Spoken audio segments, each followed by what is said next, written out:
Kabar ini, kabar terkabar. Bismillahirrahmanirrahim. Assalamualaikum warahmatullahi wabarakatuh.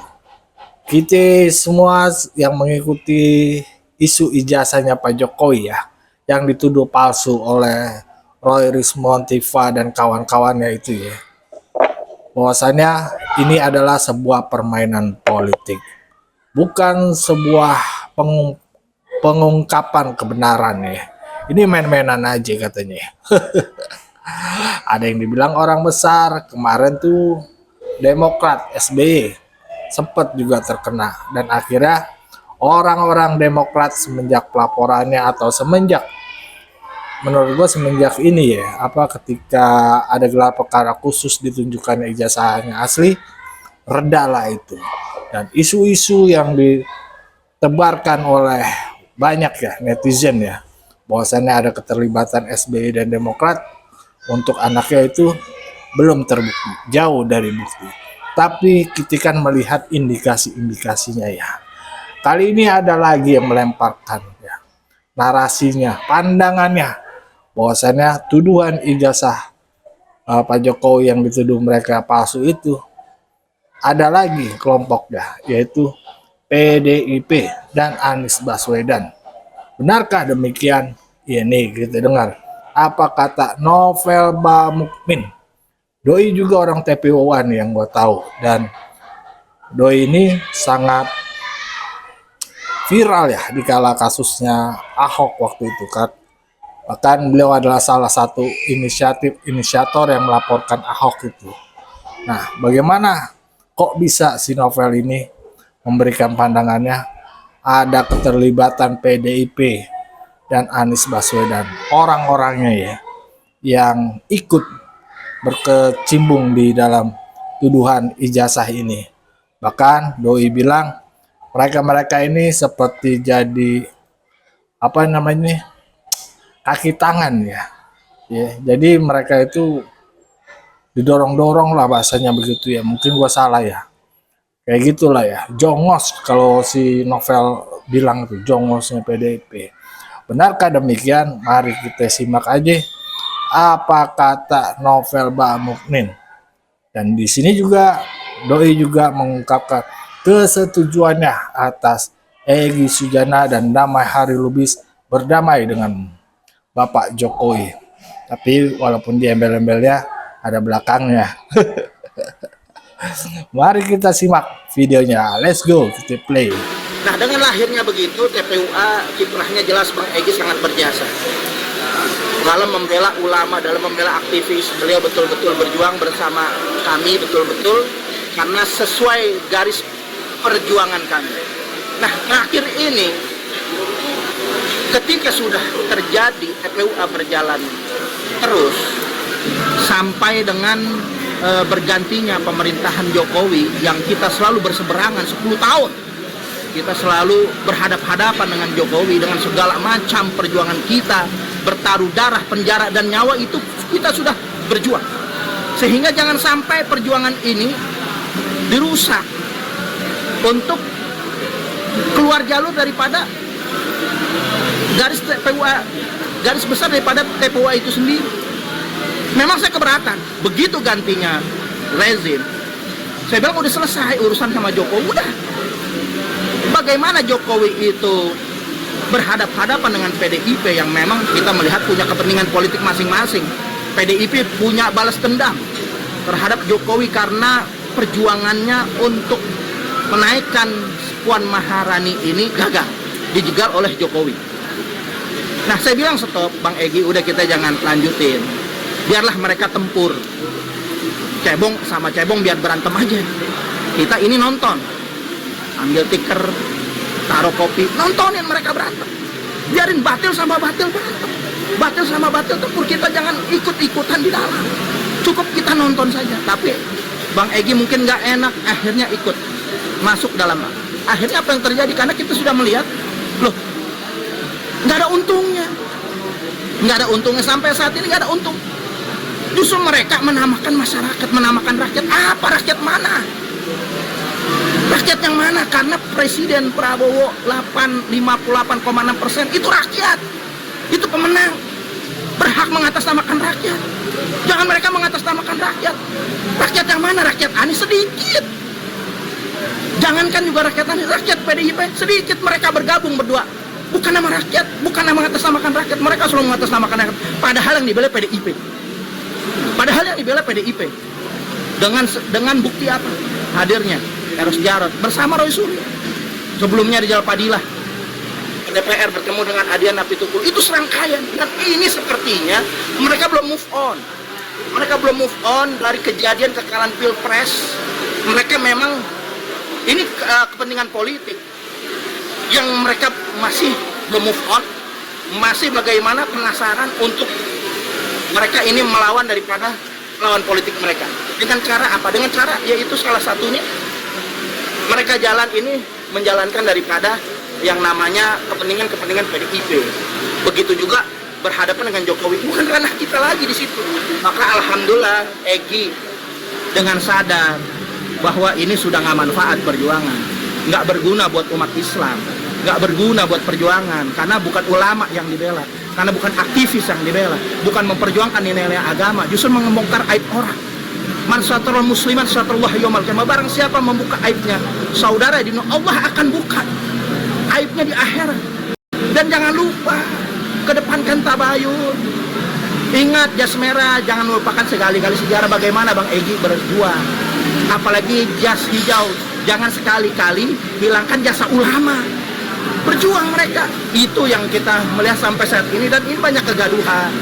8 bulan lebih ini nggak selesai-selesai. Saya hanya menonton sesuai dengan apa yang kita diarahkan. Daripada perjuangan ini kita semuanya sudah sepakat, maka FPI nggak terlibat, 212 nggak terlibat. Justru mereka itu melenceng daripada spirit 212. Mungkin mereka bukan tergolong 212 lagi kalau spirit, karena udah beda. Karena sudah ada kepentingan orang-orang Anies, orang-orang PDIP bergabung di situ. Yang kita berjuang nih, nanti yang mereka berjuang, boleh yang dikatakan mereka tahlilan, PDIP yang ngambil berkatnya, yang dapat berkat. PDIP enak, kepanjangan tangannya, nggak usah mereka berjuang, cukup dengan mereka sendiri. Nah ini kan berbahaya. Makanya saya keberatan kalau mereka ini dengan hadirnya yang hadir Bang Egy, kemudian Bang Damai Harilugis bertemu Jokowi, ini hal-hal yang biasa. Nggak ada yang aneh, nggak usah baper. Saya bilang, spirit 212 nggak usah baper.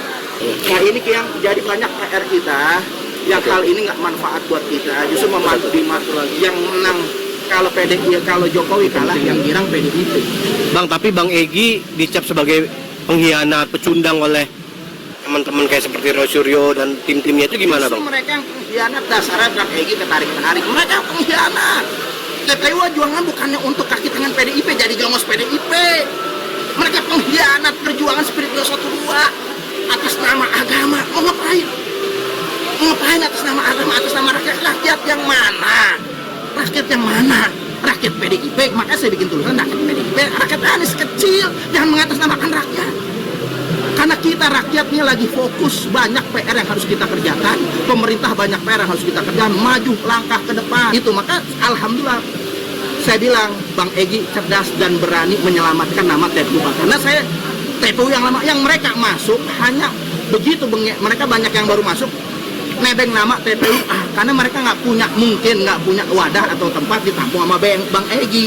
Kemudian makanya bener Bang Egy mengeluarkan mereka karena memang udah nggak sejalan, karena TPUA ini harus betul-betul kembali kepada hitohnya semula, yaitu memperjuangkan, membela agama Islam, juga memperjuangkan ulama, memperjuangkan aktivis yang betul-betul membela agama Allah Subhanahu wa Ta'ala, bukan membela PDIP. Roy CS dan kawan-kawan, kita nggak campur, saya nggak ikut campur urusan mereka. Saya nggak mau buang waktu yang percuma, yang hanya membuang-buang waktu. Silahkan mereka jalannya sendiri, tolong saling menghargai, saling menghormati. Bang Egy itu pejuang senior, jangan gara-gara nilai setitik rusak susu sebelah anak. Makanya kita harus tabayun, mengedepankan daripada prasangka baik, mengedepankan daripada nilai rasa persaudaraan.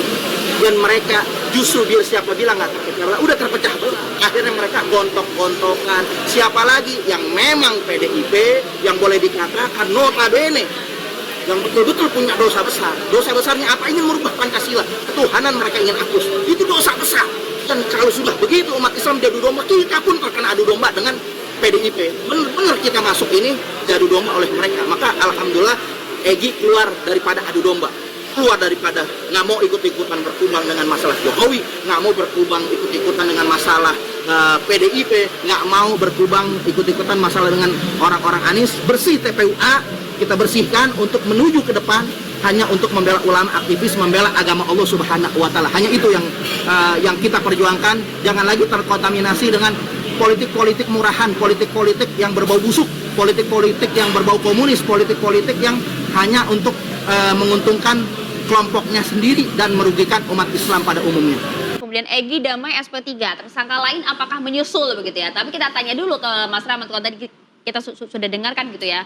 Ada poin katanya ini RJ-nya cacat ini kalau kata si Bang Sangaji gitu. Tapi sebenarnya kalau dari Rejo sendiri sebenarnya sepakat tidak sih kalau kemudian tersangka lainnya juga kemudian mendapatkan restoratif justice seandainya begitu. Kalau dari relawan sendiri seperti apa?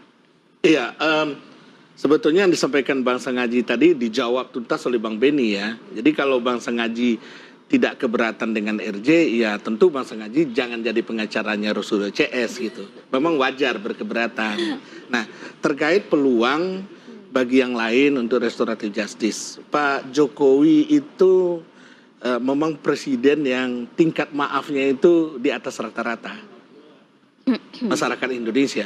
Jadi beliau sangat membuka ruang bagi tokoh-tokoh yang lain di luar Bang Egy dan Bang Damai apabila ingin juga mengajukan restoratif justice. Kami bersedia untuk mengaturkan waktu untuk ketemu Pak Jokowi. Tersangka lainnya siapa? Apakah kemudian Di klaster yang pertama, Kurnia, Rizal Fadila atau Rustam yang klaster pertama atau klaster kedua nih? RRT. Kalau di klaster pertama itu tidak ada perbedaan ya antara Pak Jokowi dengan relawan. Oke. Semua kita sepakat dan setuju ya ketika Pak Jokowi memberikan maaf kepada klaster satu. Klaster kedua. Klaster kedua ini agak berat bagi relawan. Kenapa Bang? Untuk memberikan Pak Jokowi memberikan maaf. Kenapa Bang? Karena kata-katanya ke publik itu keterlaluan. Ya, jauh dari nilai-nilai moral sebagai bangsa Indonesia yang menganut azas Pancasila. Tapi kalau Pak Jokowi sendiri Nah, gimana? Pak Jokowi sendiri bilangnya ke kami begini, saya ini adalah presiden bagi rakyat Indonesia. Jadi tidak tepat rasanya ketika saya memenjarakan rakyat saya sendiri. Jadi kalau mereka mau restoratif justice, minta pengampunan, mohon maaf, silaturahim, kita pertimbangkan. Berarti Tapi relawan nggak mau. Berarti saat ini kondisinya adalah menunggu, bukan menjemput bola ya, artinya untuk kemudian menawarkan RJ atau seperti Karena apa kalau untuk tadi tudingannya Bang Sangaji Ya. kan ini ada skenario untuk menggiring ya semuanya Nah, gitu ya. ini yang perlu di-clearkan ya. Pak Jokowi tidak pernah agresif. Pak Jokowi Timnya kali Bang. Kalau Pak Jokowinya enggak, mungkin Pak Rejonya nih. enggak juga. Oke. Kami udah lama kenalan dengan Bang Egy. Ya, saya udah lama kenalan. Ketua Umum Rejo Bang Darmizal juga udah kenal hampir 30 tahun dengan Bang Egy waktu di ICMI dulu, Ikatan Cendekiawan Muslim Indonesia. Jadi Pak Jokowi itu sifatnya menunggu. Jadi sekali lagi RJ yang diberikan kepada Bang Egy dan Bang Damai itu adalah kesadaran alamiah dari Bang Egy dan Bang Damai. Tapi seandainya kalau kemudian Roy Suryo CS klaster kedua mengajukan hal yang sama, meminta waktu deh Rejo nggak minimal begitu, akan dibukakan nggak atau diberikan nggak waktu untuk bertemu Pak Jokowi? Iya, Bang Sangaji bisa kontak saya bisa tukar-tukaran handphone. Setuju nggak dengan Bang tapi? Sangaji. Tapi Rejo nggak setuju ya kalau klaster kedua gitu kan? Iya, mungkin kita perlu waktu untuk meyakinkan Oke. Rejo ya, semua anggota agar menerima itu. Bang Sangaji bagaimana dengan tersangka lain di klaster pertama?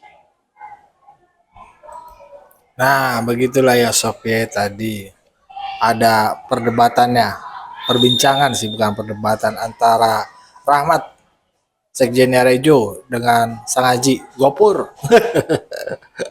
Pengacara dari Roy Suryo, ya. Di situ Rahmat bilang kan jelas banget ya udah kalau relawan sih memaafkan teroris itu kayaknya berat bener gitu ya. Nggak tahu deh Pak Jokowi ya. Dan tadi Novel Bamukmin juga mengungkapkan bahwasannya atas rasa syukur ya Egy Sujana dan Damai Hari Lubis itu bebas dari ketersangkaan dan berdamai dengan Pak Jokowi ya. Dan dia mengatakan bahwasannya bukan Egy Sujana dan DHL lah yang berkhianat, tapi mereka-mereka lah ya. Tadi sangat detail diungkapkan ya. Ada kepentingan orang-orang PDIP dan juga orang-orang Anies. Dan itu Novel nggak mau PPU itu dimanfaatkan oleh mereka-mereka. Nah, bahasanya dia yang bertempur, kita yang bertempur, ntar PDIP yang menang, yang senang sama Anies. Katanya begitu. Nggak tahu lah ya, kita walau alam. Dan di situ juga dibilang itu politik ya, jelas itu permainan politik ya. Kalau ada yang nggak ngomong politik itu nggak mungkin lah ya, menurut gua. Tapi itulah yang dikatakan Novel Bamukmin dan juga perbincangan Rahmat Rejo ya terkait apakah ada kesempatan untuk RG untuk ketersangkaan yang lainnya. Ya, begitulah jawabannya. Bagaimana menurut pandangan sobat-sobat? Berikan pandangannya di kolom komentar. Wassalamualaikum warahmatullahi wabarakatuh.